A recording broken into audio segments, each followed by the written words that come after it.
Drama presents Kini ang akong suliran. Sa bugtong tuyo nga kami makaalagad kaninyo, among gituyo pagmugna kining maong tulumanon nga pagatambagan nila ni Dr. ni Elaine Bathan nga mutabang sa pag-iway sa mga gumunhap ug kalibo nga inyong gihambin ilabi na sa punto legal. Kinisab si Dr. Rene Obra ang kaabag sa inyong suliran. Kini ang akong suliran. Kini ang akong suliran. Sa atong pagkaymugso ng kalibutan, gikalawaan at ang daan sa atong suliran. Ang suliran mo'y kabahin sa itong inadlang panginabuhian. Aba na doon ay suliran nga dili mo mapasan nga ikaw ra. Nagkinahanglan kag katabang aron sa pagsulbad ni ini. Nagkinahanglan kag kahayag na mo'y mulamdag sa imong unahuna. Ug tungod ni ini, natawag kini nga atong tulumanon nga naguluhan. Kini ang akong suliran. Kini ang akong suliran. Mga minugbong duwa nga matapos lang sa usa ka hugna. Mga kinutlog gikan sa mga suwat sa mga minahal namong tigpaminaw. Busa kung aduna kamoy suliran nga naggumon karon sa inyong galamhan. Suwata ka na og ipadala ning atong tulumanon. Kini ang akong suliran. Aron kabuhatan ka na og duwa sa kahanginan og pagatambagan sa mga bulawanang hunahuna. Kini ang akong suliran. Kini ang akong suliran.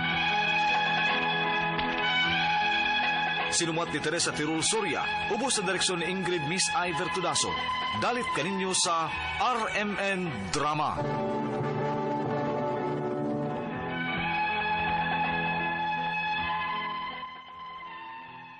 Maayong adlaw kaninyong tanan nga nagpaminaw karon nining tulumanon. Kini ang akong suliran. Ilabi na kaninyo Dr. Rene Obra ug Attorney Elaine Bathan. Ingon man sa mga artistang maghatag og kinabuhi ning akong suwat suliran. Ako di ay si Rogelio, hingkod ang pangidaron. Minyo ug may duha ka mga anak taga Dumaguete City. Punto medical kini akong suliran. Kabahin kini sa akong gipamati. Nakapadoktor nako. Pero mura man og nasayop ang doktor sa ilang findings nako. Aron inyong hisabtan. Ingon ini ang mga panghitabo.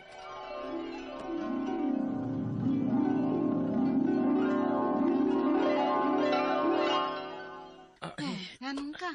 May labad lang akong di lang sa kong trabaho ron. Naunsa naman ka, uy. Sige-sige naman ang pagsakit sa imong Pa-check up ka, ha. Hindi ko imnan ko lang nagtambal. Kana rabang tambala nga sigihan nimong tumar ba? Wa ba yan girisita ni mas doktor? Pataka lang ba kag tumar? Pain reliever magkunagod o mapatuo ra masad ang pagsakit sa kong Mapatuod lagi pero kadiyot ra. Mubalik ka sa dayon. Mo na mas maayo gyud magpa-check up man kita, uy.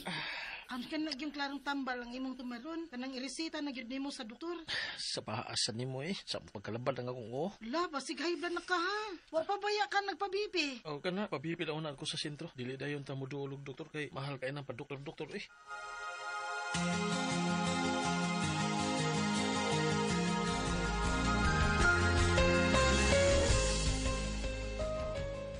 Okay raman ang imong baby. Di raman ka high blood. Ay, salamat taon. Unya nga magsige man labad ang akong Ang doktor agi makatubag ana Rogelio. Pero wa pa man sa tay doktoron basig hapon patos dok. Na, udyoti para bakog hapderon kay wa ko katrabahong buntag. May private doctor man din sa ato. Diya sa may sunod nga esquina ay kilid anang butika. Sige na Rogelio. Diyan lang ta magpa-check up sa usa ka private doctor. Sige.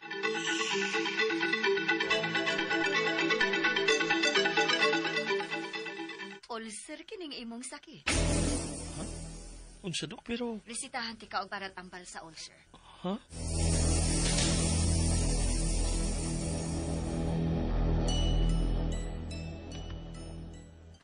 Nali Rogelio, paliton taning tambal nga girisita sa doktor nimo. di na lang tingali nato na paliton Ha? Anong di man?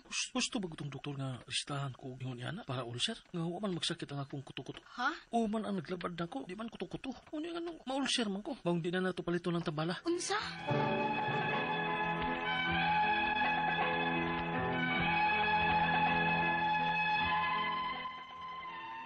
Ang akong asawa gyud ang namugos nga paliton na lang tong mga tambala nga giresita sa doktor nako. Bisan nagduda ko nga nasayop gyud ang doktor sa pagresita nako adto. Kay tiaw mo nay labad ang akong unya resitahan mahinoon ko para ulcer. Ug unya dilya.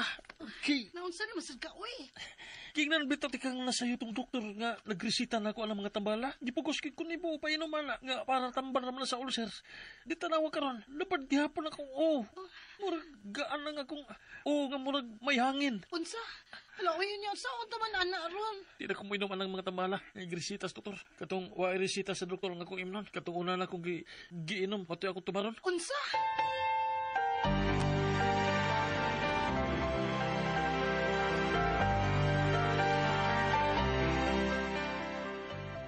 Kung nagduda ka nga nasayo pagresita tong doktor nga inyong unang giduol, pre, pagpasikan opinion na lang. Unsa pre? Patsika pag lang doktor ba? Aron masuta gyud kung unsa gyud hustong findings ng imong gibati o madapatan na ka susong tambal. Uudsa, ang kwarta naman sa inikot. Unyan lang tingali inig sweldo nato. Adto lang sa provincial hospital, pre. Aron makabarato ka dito ba? Ug ang resita na dito god sigaran ka ng generic man nga tambal. Maong makaminos na gyud ka. Sige, suway lang yan ako kadto sa provincial hospital.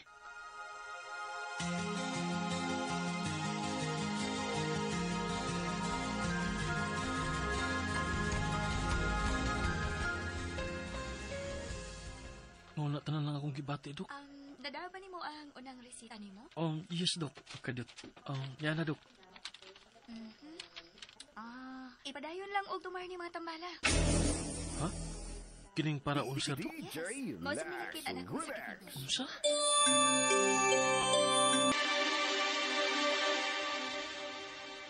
Nata. Paliton tanang giresita na sa doktor nimo. Di na ito palito na, eh. Unsa na sad? Ibaw ka ginawa ko maayo, ana. Unya mo palit pagkita, ana.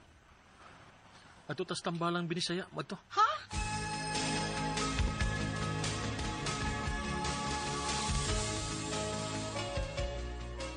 Sinus kining imong sakit.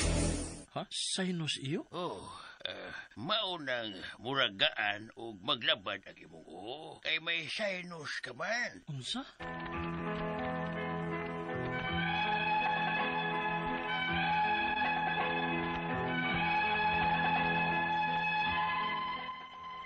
Misa mo tagid ang kalabad ang akong kung unsa gining akong sakit. Kay ningon ang tambalan, mao kuno nga murag lutaw kaayo ang akong pamati sa akong tungod kuno ni sa akong sinus. Ug pirmi na sa akong bation og kakapoy karon. Ang akong mga pangutana mao kini mosunod. Unang pangutana, magsige og labad ang akong murabag ka nang naglutaw ang akong pamati. Nagpa-BP ko pero di man sa ko high blood. Nagpa-check up ko og private doctor. Ulcer man kuno ang akong sakit. Nasayop ka ang doktor sa iyang findings nako. Ikaduhang pangutana, misuway ko pa-check up og laing doktor sa provincial hospital.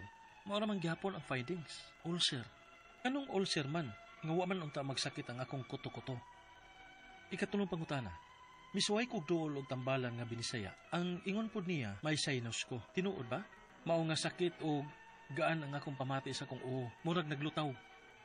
Ikaupat og katapusan. Wa ko na baya tumara ang tambal nga gresita sa doktor kay murag useless man. Unsa may akong buhaton ug unsa man nga tambal ang akong tumaron. Kay kapoy na kaayo ang akong lawas. Palihog tabangi og tambagi ko. Kini ang akong suliran, Rogelio. Mayo nga daw mga suking tigpaminaw dinhi sa tong programa kini nga akong suliran. Ani sa bako si Dr. Rene Obra makiguban kaninyo karong adlaw. Ako montambag sa inyong mga psychological problems, behavioral ug emotional kay psychiatrist man ako. Medical problems kay usa man ako ka medical doctor ug mga drug related nga mga problema kay usa man ako ka drug addiction specialist. Klaseng pamaagi sa pagpadala sa mga sulat suliran di kanamo. Pwede kini padala sa among email suliran_612@yahoo.com or sa atong Facebook account kini ang akong suliran official writers page o dribas mong buhatan sa 3rd floor Jose R. Martinez Building, Osmeña Boulevard ning Dakbayan sa Sugbo. Ang atong makutlo nga pagtulunan karong adlaw mo kini nga tend to your own roots to bring out your best bloom. Lawom nila. Tend to your own roots to bring out your best bloom. So,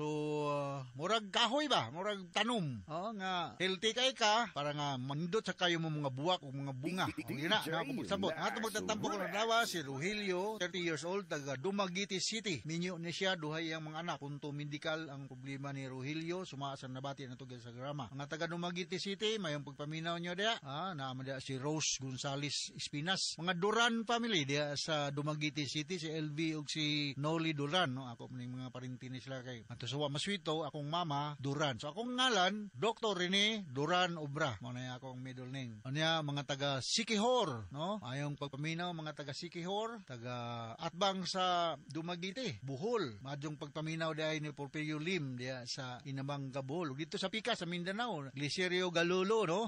Hindi gira ba yung text na ko si Sir Glicerio, taga Inupakan, no? Mga ayong pagpaminaw diya og taga Ormoc City. Thank you very much sa makanunayon yung pagpaminaw diya sa Ormoc City. Mga taga Puro Cris, Barangay Alihos, Batuleti, mga Sanuria o Pilayo family. Si kisa pa niya akong i-greet, Okay.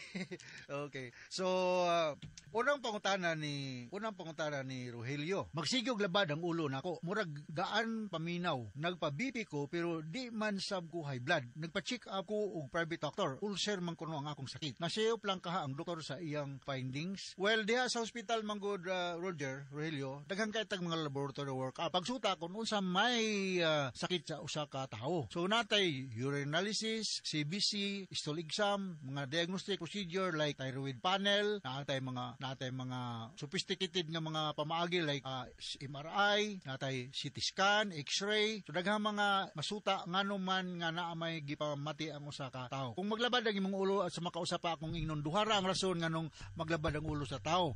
Usa sa mga rason is migraine, na ay problema sa daloy sa dugo sa mga microcirculation sa atong ulo due to trauma, blood clot, infection, lesion, mao na mga og stress. Kay kung stress ka, this can cause contraction sa mga muscles sa different parts of our body including the head. Kung under stress ka, this can cause massive production of gastric acid, mo nang naay gitawag nato og gastric ulcer. So kabati siguro tani ani no mga ingon sa mga doctors or mga taga-hospital nga naay gastric ulcer. So mao na nga mas maayo god Roger, no, Rogelio, nga diya sa Dumaguete City, muduol ka doktor para maudiran ka og laboratory workup para masuta nato kung unsa bagay differential. I'm not sure kung ang itong private doctor nimo ning order bag mga laboratory workup. Ikaduhang pangutana, nisuway ko og pa-check up og laing doktor sa provincial hospital.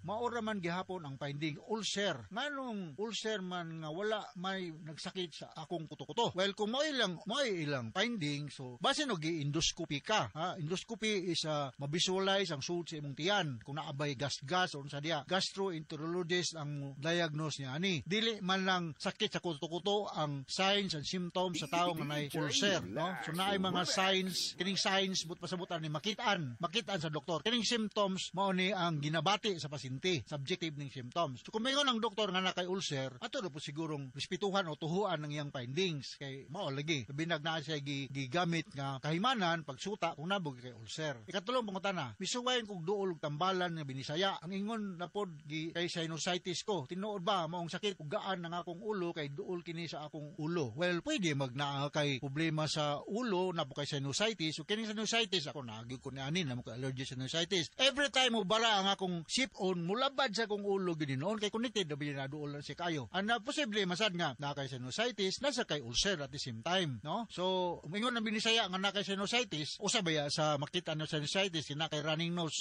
discharges sa imong ilong. So makayon ka na kay sinusitis pero dili na to roll out nga na kay sinusitis nasa kay gastric problem o gastrointestinal problem. Ikaw pa to katapos ang pangutana, wala ko na baya tumara ang tambal nga grisita sa doktor kay murag useless man. Unsa may akong buhaton unsa man ang tambal nga akong tumaron kay kapoy ra ba kaayo ang akong lawas. Well, ang kanang tambal man gud di man siya og sili nga muhalang dayon. Kumingon ang doktor tumara ni sud sa mao na kadugayon usa ka semana o duha ka semana tumanon na po ni mga doktor. Ug pananglitan man gani wa ka muayon basin og underdose ka, basin og naidagan angay idagdag nga tambal sa imo. Kung labad lang sa ulo ang imong problema, I can suggest mga analgesic like mga mefenamic acid, mga paracetamol, daghang kay mga brand name ang paracetamol. Kung di na gani matabang ni ani, ako mga pasyente uban akong resetahan og mga opioid analgesic like oxycodone, kanang tramadol or in worst scenario morphine. Pero I don't think so nga makinahanglan kaniya ani mga opioid analgesic. So para nga dili kapoy kay imong lawas, mag-exercise ka og ginagmay og mainom kag mga supplementary vitamins. No? So, tuhuan lang nato ang imong Dr. Roger kay siya mang ginaka-examine nimo. Alright? So, now, takasabot ka sa kong speaker nimo Rogelio diya sa Dumaguete City. Ug regards yung tanan diya sa Dumaguete City, I hope nga okay na ang inyong peace and order situation diya sa Negros Oriental. Diya sa Sambanguita, Siaco, sa nang ba diya, lugara maayo na tag okay ra kamo diya, no? So once again, ako si Dr. Rene Obra. Thank you very much for listening sa programa sa Aramen. Taas kita grado sa atong lugar. So Pamolo Basel sa Radio Mindanao Network Production Center, Radio Mo Nationwide, Tatak Aramen. Daghang salamat ug maayong adlaw.